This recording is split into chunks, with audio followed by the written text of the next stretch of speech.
Is risen. അവൻ ഉയർത്തെഴുന്നേറ്റിരിക്കുന്നു. Happy Easter. I wish you all a very happy resurrection day. ഉദ്ധിതനായ ഈശോയുടെ സന്തോഷവും സ്നേഹവും നിങ്ങളിലും നിങ്ങളുടെ കുടുംബങ്ങളിലും എന്നും എന്നേക്കും ഉണ്ടായിരിക്കട്ടെ. എല്ലാവർക്കും ഉയർപ്പിൻ്റേതായിട്ടുള്ള ആശംസകൾ ഞാൻ അയക്കുകയാണ്. ഇന്ന് ഒരു ദിവസം നമ്മൾ സന്തോഷിക്കുന്നു എങ്കിൽ നമ്മൾ ഇന്ന് സന്തോഷിക്കേണ്ട ദിവസമാണ്. ആത്മാവിൻ്റെ ഒരു വിടുതൽ ദൈവം തമ്പുരാൻ എന്നേക്കുമായിട്ട് നിവർത്തിച്ചത് ലോകമെമ്പാടും ഓർക്കുന്ന ഒരു ദിവസം. നമുക്കും ഭൂമിയിലിരുന്ന് ഇതിൽ പാർട്ടിസിപ്പേറ്റ് അല്ലെങ്കിൽ പാർട്ടേക്ക് ചെയ്യാൻ അനുവദിക്കുന്ന ഭാഗ്യ പദവിക്ക് നന്ദി പറയാം. ദൈവം നമ്മളെ തന്നെയല്ല കണ്ടിരിക്കുന്നത്, നമ്മുടെ തലമുറകളെ കൊണ്ട് കണ്ടിരിക്കുകയാണ്. തലമുറകൾ എല്ലാവരും ഈ ഈസ്റ്ററിൻ്റെ മഹത്വം മനസ്സിലാക്കണം എന്നില്ല. ഈ ഉയർപ്പെന്ന് പറയുന്നത് നമ്മളെക്കുറിച്ച് യേശു എന്താണ് ചെയ്തത് എന്ന് മനസ്സിലാക്കിയാൽ, സത്യം പറഞ്ഞാൽ ദിനംപ്രതി ഉയർപ്പിൻ്റെ അനുഭവം അനുഭവിക്കുന്നവരല്ലേ നമ്മൾ. അത് ഓർക്കുന്നില്ല നമ്മൾ. കർത്താവിൻ്റെ ഉയർപ്പ് മൂലം ലോകത്തിൽ തൻ്റെ വിശ്വാസികളാ നമുക്ക് നേടിത്തന്നിരിക്കുന്ന, വിശ്വസിക്കാത്തവർക്കും അനുഗ്രഹം കിട്ടുന്നുണ്ട്, അവരറിയുന്നില്ലെന്നേ ഉള്ളൂ.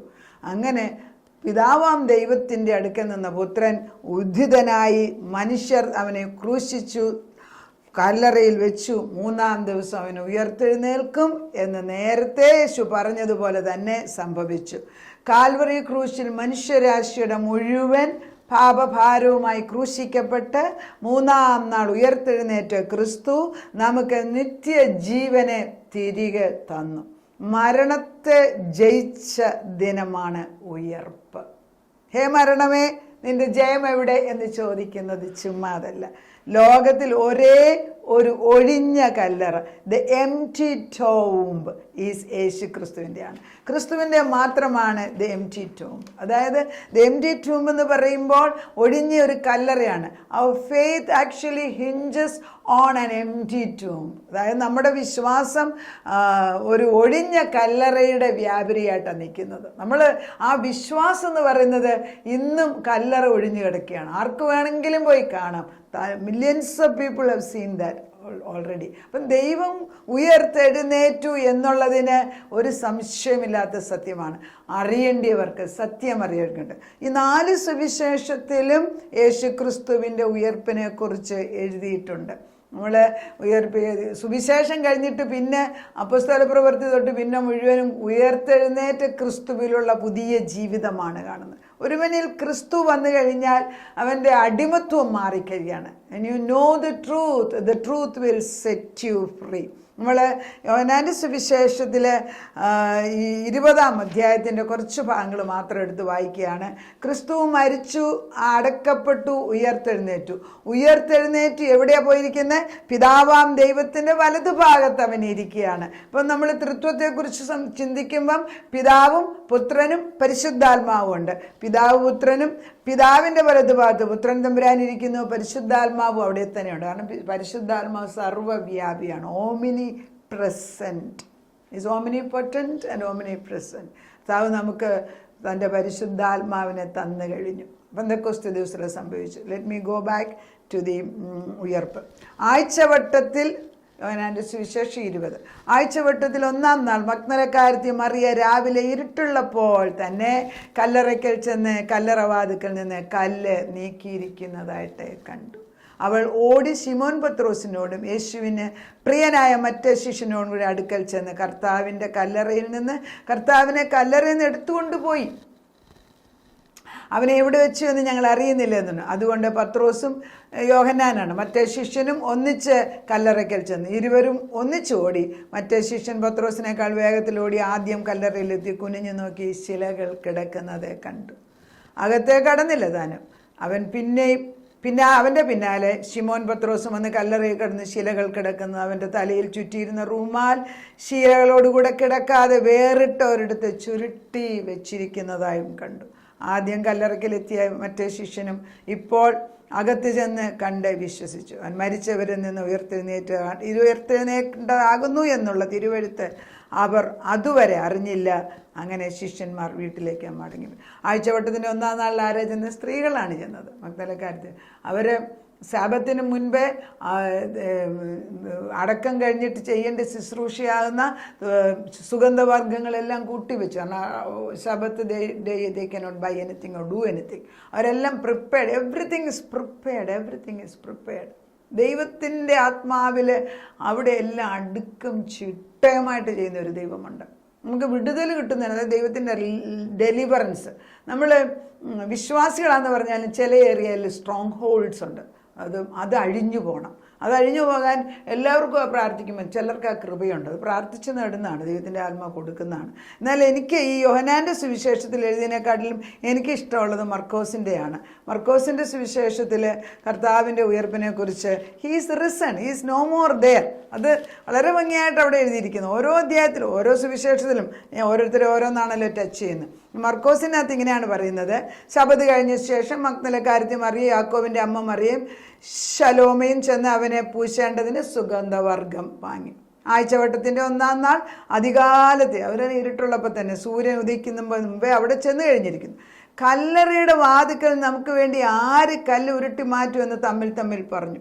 നമ്മൾക്ക് ഇതാണ് നമ്മുടെ ജീവിതത്തിൽ, നമ്മളൊരു കാര്യത്തിന് വേണ്ടി കല്ല് ആരുരുട്ടി മാറ്റും. നമ്മുടെ ജീവിതത്തിന് മുമ്പിലെല്ലാം കല്ല് ആരുരുട്ടി മാറ്റും. നമുക്ക് കല്ല് ഉരുട്ടി മാറ്റാൻ ഒക്കത്തില്ല. പക്ഷെ ഇവർ പറഞ്ഞുകൊണ്ട് പോവുകയാണ് ആര് ഈ കല്ല് ഉരുട്ടി മാറ്റും. അവിടെയാണ് ദൈവത്തിൻ്റെ ശക്തി വരുന്നത്. നമുക്കൊന്നും ചെയ്യാൻ വയ്യാത്തപ്പം ദൈവത്തിൻ്റെ ശക്തി ഇറങ്ങുന്നത്. ദൈവം ഇറങ്ങി വരും. അവൻ ക്രൂശിക്കപ്പെട്ട അവസ്ഥയിൽ നിന്നും അടക്കപ്പെട്ട അവസ്ഥയിൽ നിന്നും പരിശുദ്ധാത്മാവിൻ്റെ ശക്തിയാൽ ഉയർത്തെഴുന്നേറ്റു എന്നത് ഇന്ന് ഒഴിഞ്ഞ കല്ലറ വെളിപ്പെടുത്തി തന്നതിരിക്കുന്നതിനാൽ അതിൽ കൂടുതൽ എന്താണ് വേണ്ടിയത് നമുക്ക്? ഇന്നും അവിടെ പോയിരുന്നു പ്രാർത്ഥിച്ചിട്ട് അനേക കാര്യങ്ങൾ ഓരോരുത്തർ എന്നെ വിളിച്ചു. ഞാൻ അവിടെ പോയിരുന്നു, അവിടെ പ്രാർത്ഥിച്ചു. എൻ്റെ ഒരു വലിയ ഫ്രണ്ട് ഉണ്ടായിരുന്നു. കാരണം ഞാൻ മരിക്കുന്നതിന് മുമ്പ്, അവർക്കധികം പ്രായമില്ലായിരുന്നു. ഷി വാസ് സിക്ക്. ഞാൻ പറഞ്ഞു എനിക്ക് ഏറ്റവും വലിയ ആഗ്രഹം അവിടെ പോയി കാണുമ്പോൾ എന്നോട് പറഞ്ഞു ഞാൻ അവിടെ നിന്ന് പ്രാർത്ഥിക്കുക ആൻറ്റി എന്ന് എന്നെ വിളിച്ചു പറഞ്ഞു. ഞാൻ ഓർക്കുന്നുണ്ട്. ഞാൻ പറയുന്നത് ഓരോരുത്തരുടെ ആഗ്രഹമാണ്. അപ്പം കല്ലറയുടെ വാതിക്കൽ നിന്ന് നമുക്ക് വേണ്ടി ആര് കല്ല് ഉരുട്ടിക്കളയും തമ്മിൽ അവർ നോക്കിയാറെ കല്ല് ഉരുട്ടിക്കളഞ്ഞുണ്ട്. ഇത് ഏറ്റവും വലുതായിരുന്നു. അവർ കല്ലറയ്ക്കകത്ത് കടന്നപ്പോൾ വെള്ള നിലയങ്കി ധരിച്ച ഒരു ബാല്യക്കാരൻ വലത്തുഭാഗത്ത് ഇരിക്കുന്നുണ്ട്. അവൻ അവരോട് ഭ്രമിക്കണ്ട. നമ്മൾ യേശുവിനെ കാണുമ്പോൾ പേടിക്കാൻ. ക്രൂശിക്കപ്പെട്ട നസ്രേനായ യേശുവിനെ നിങ്ങൾ അന്വേഷിക്കുന്നു. അവൻ ഉയർത്തെഴുന്നേറ്റു, അവൻ ഇവിടെയില്ല. He's no more here. അവനിവിടെ ഇല്ല. He's risen. അവനെ വെച്ച സ്ഥലം ഇതാ. നിങ്ങൾ പോയി അവൻ്റെ ശിഷ്യന്മാരോടും പത്രോസിനോടും അവൻ നിങ്ങൾക്ക് മുമ്പേ ഗലീലയ്ക്ക് പോകുന്നു എന്ന് പറയുക. എന്നാൽ വേറൊരു ഭാഗത്ത് നമ്മൾ വായിക്കുമ്പം 2 ദൂതന്മാരവിടെ നിന്നു എന്ന് പറയുന്നുണ്ട്. ഇത് കഴിഞ്ഞിട്ട് യേശു തന്നെത്താനെ മഗ്ദലക്കാരത്തിക്ക് പ്രത്യക്ഷപ്പെടുന്നുണ്ട്. ക്രിസ്തു ഉയർത്തെഴുന്നേറ്റ് കഴിഞ്ഞു. അവൻ നമ്മുടെ മുമ്പിൽ വന്ന് നിൽക്കും. നമ്മൾ ആവശ്യപ്പെടുമ്പോൾ നമ്മുടെ ആത്മാവ് ദൈവത്തെ കാണും. അത്രമാത്രം തീക്ഷ്ണമായിട്ട് നമ്മളെ സ്നേഹിക്കുന്ന ഒരു ദൈവം. When there is so much of love between God and us, there is no barrier. ഇല്ലേ? ഇപ്പോൾ മരിച്ചവരും ജീവിച്ചവരും തമ്മിൽ വെറും ഒരു കേട്ടൻ്റെ പുറയിലാണ് അപ്പുറത്ത് അവർ. ബിക്കോസ് നമ്മൾ വിശ്വസ്ത ദൈവത്തിൻ്റെ നീതിമാന്മാർ മരിക്കുന്നില്ല, അവർ ഉറങ്ങുന്നേ ഉള്ളൂ. ഒരു കേട്ടൻ്റെ പുറയിലാണ് അവർ, നമ്മൾ ഈ ലോകത്തിൽ. എന്നാൽ ആത്മീയ ഗോളമാണ് തീർത്തും നിശ്ചയമായിട്ടുള്ളത്. ആ നിശ്ചയമായിട്ടുള്ള ആ അവസ്ഥകൾ ഈ വേദപുസ്തകത്തിൽ കൂടെ അല്ലാതെ നമ്മളെങ്ങനെ പഠിക്കും? ഇതിനകത്തെല്ലാം എഴുതി വെച്ചിട്ടുണ്ട്. കർത്താവ് ഉയർത്തെഴുന്നേറ്റ ക്രിസ്തുവിനെ നമ്മുടെ ഹൃദയം കൊണ്ട് കണ്ട് ഇന്ന ദിവസം സകലവിധ അനുഗ്രഹങ്ങളും നമ്മൾ വാങ്ങിച്ചെടുത്തു. കാരണം ക്രിസ്തു എൻ്റെ കൂടെ ആയിപ്പോയവൻ എനിക്കിനി ഭാരമില്ലല്ലോ. ആരാണ്? രാജാതി രാജാവ്, പ്രഭുക്കന്മാരുടെ പ്രഭു.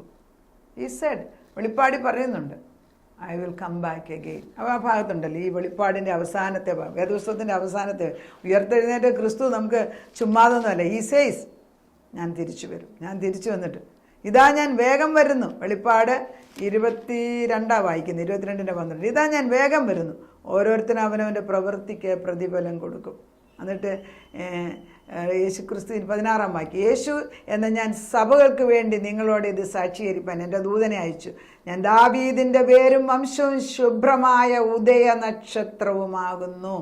ദൈവമാണ് ദാവീദ് പുത്രൻ. നമ്മൾ ഒശാനെ വിളിച്ചത് ഇവിടെ പകരം നമ്മൾ ഉദയനക്ഷത്രമായി നിൽക്കുന്നു. വരിക എന്ന ആത്മാവും മണവാട്ടിയും പറയുന്നു. കേൾക്കുന്നവനും വരിക എന്ന് പറയട്ടെ, ദാഹിക്കുന്നവൻ വരട്ടെ, ഇച്ഛിക്കുന്നവൻ ജീവജലം സൗജന്യമായി വാങ്ങിക്കട്ടെ. ഇവിടെയാണ് ഉറവ തുടങ്ങിക്കഴിഞ്ഞു. വരിക എന്ന് നമ്മുടെ ആത്മാവിനെ പറയാനൊക്കത്തുള്ളൂ. പരിശുദ്ധാത്മാവ് ഉള്ളിൽ വരാതെ ആരും ഈ സത്യം മനസ്സിലാക്കത്തില്ല. The depth of knowledge of Christ, അത് ക്രിസ്തുവിനെ കുറിച്ച് അറിയാമെന്ന് പറഞ്ഞത് നമ്മളൊരു വ്യക്തിയെ ഭാര്യ ഭർത്താക്കന്മാർ ജീവിക്കുന്ന പോലെയാണ്. ആദ്യകാലങ്ങൾ നമ്മൾ ജീവിക്കും, എന്നാലും ഒരു പ്രായം കഴിഞ്ഞ് കഴിഞ്ഞിട്ട് വരെ സംസാരിക്കണ്ട. Because we know the thoughts each other. അങ്ങനെ തന്നെയാണ് ദൈവത്തിൻ്റെ ആത്മാവ് നമ്മളിൽ അതുപോലെ എടുക്കുമ്പം, ദൈവവും നമ്മളുമായിട്ടുള്ള ഉറ്റ ബന്ധം വരുമ്പം ദർ ഇസ് നോ ബാരിയർ. അന്നേരമാണ് നമ്മൾ പറയുന്നത് വേദപുസ്തകത്തിൻ്റെ അവസാനത്തെ വാക്യം, ഇത് സാക്ഷിയായിരിക്കും, അതെ ഞാൻ വേഗം വരുന്നു എന്ന് അരുളി ചെയ്യുന്നു. ആമേൻ. കർത്താവ് യേശുവേ വരണമേ. അവസാനം കർത്താവ് യേശു ക്രിസ്തുവിൻ്റെ കൃപ നിങ്ങളെല്ലാവരും കൂടി ഇരിക്കുമാറാണ്. ഞാനും അത് തന്നെ പറയുന്നത്. Easter day I wish you all a very very blessed resurrection day. That's a right word to use. Happy Easter എന്ന് എല്ലാവരും പറയാറുണ്ട്. അതാണ് മിക്കവർക്കും പറയുന്നത്, happy Easter. Whether it is originated from this side or that side, I don't care. Because യേശു ക്രിസ്തു ഉയർത്തെഴുന്നേറ്റ് ഉദ്ധിതനായ യേശു നമ്മുടെ കൂടെ വന്ന് നിൽക്കുകയാണ്. ജീവിതം പുതുതായി കഴിഞ്ഞു. നമ്മുടെ തലമുറകൾക്കും അനുഗ്രഹം വന്നു കഴിഞ്ഞിരിക്കുന്നു. നമ്മൾ ചോദിച്ചു, ദൈവം അത് കേട്ടിരിക്കുന്നു. കർത്താവ് നമ്മളെല്ലാവരെയും അനുഗ്രഹിക്കട്ടെ. നമുക്ക് പ്രാർത്ഥിക്കാം.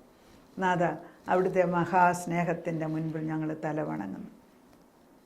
ഒരു ബാരിയർ ഇല്ലാത്തവണ്ണം, ഒരു വിടവില്ലാത്തവണ്ണം കർത്താവേ, നീ ഞങ്ങൾക്ക് വേണ്ടി എല്ലാം ചെയ്ത് തീർത്തു വെച്ചു. സകലതും പൂർത്തിയാക്കിയെന്ന് പറഞ്ഞു കഴിഞ്ഞിട്ട് ഇന്നിപ്പോൾ ഉയർത്തെഴുന്നേറ്റ് ക്രിസ്തു ഞങ്ങളുടെ മുമ്പിൽ വന്ന് നിന്ന് വെളിപ്പാടാകുമ്പോൾ ആത്മാവിനോട് ചേരുന്ന ഭാഗമാണ് കഴിക്കുന്നത്.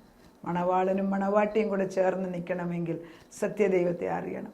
പിതാവാം ദൈവത്തിലേക്ക് കടന്നു വരാനുള്ള ഏക മാർഗം പുത്രൻ തമ്പുരാൻ മാത്രമാണ്. ആകാശത്തിന് കീഴിൽ ഭൂമിക്ക് മീതെ തന്നിരിക്കുന്ന ഏക മധ്യസ്ഥൻ ക്രിസ്തു തന്നെ. അപ്പച്ച, രക്ഷയ്ക്ക് വേറൊരു മാർഗമില്ല.